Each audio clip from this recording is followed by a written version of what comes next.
From its beginning, the Christian church had music and texts carried over from their Jewish faith, like the poetry of the Psalms, for instance.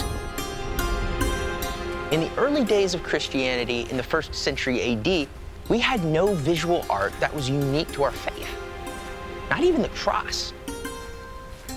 Surprisingly, that wasn't used to represent Jesus or Christianity until centuries later. So, how did early Christians express themselves through art? The earliest symbols we can find are in the 1st century grave sites in Israel known as ossuaries. Ossuaries are sandstone boxes used to hold the bones of the deceased, and they were sometimes decorated.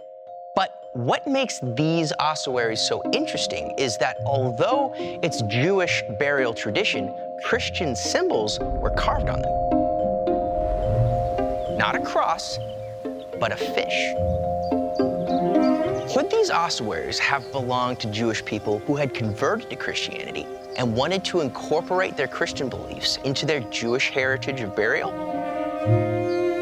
Experts have differing opinions, but it could be one of the few artistic expressions of Christian faith in the early years. Which brings up another question. Why isn't there more art reflecting Christian faith in the startup years? Some historians think that the lack of Christian visual art at the time is due to the fact that Christianity was largely a religion of the lower classes. There were simply no resources for art. These guys were just trying to survive. Another explanation is that the persecution happening at the time made early Christians think twice about bringing any attention to themselves. They were trying to fly under the radar. Another factor could be that the certain passages of the Old Testament actually prohibit the production of graven images, which were basically idols carved out of wood or stone. Remember the temple? God instructed his people to not even create images that represented him. So it's understandable how these early Christians, mostly coming from the Jewish traditions, would be hesitant to create Christian art, which brings us to the catacombs. In the first few centuries AD, beneath the city of Rome, Christians hid in the tunnels and tombs where they could freely worship without fear of persecution.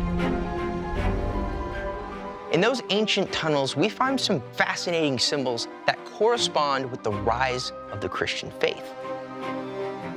Symbols like a peacock, a lamb, grapevines, and even anchors and the fish.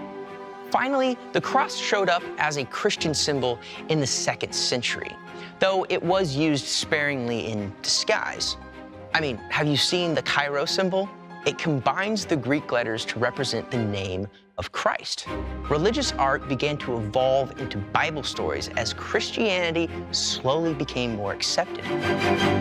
There's a Christian church from the early 3rd century called Dura-Europos. It was basically the first house church. There, we have one of the earliest images of Jesus, depicted as both the shepherd and the Christ. A huge jump from a peacock, I'd say. With the legalization of Christianity by Emperor Constantine in the 4th century, Christians were finally out of the underground.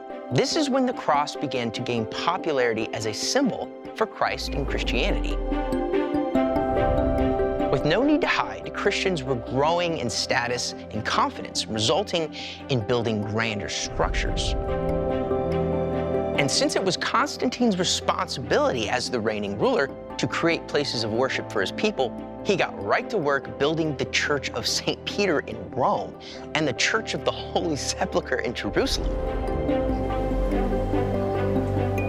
These structures were enormous and took decades to build.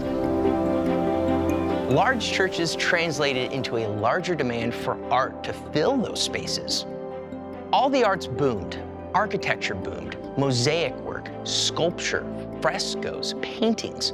The church was the biggest and most powerful benefactor of the arts.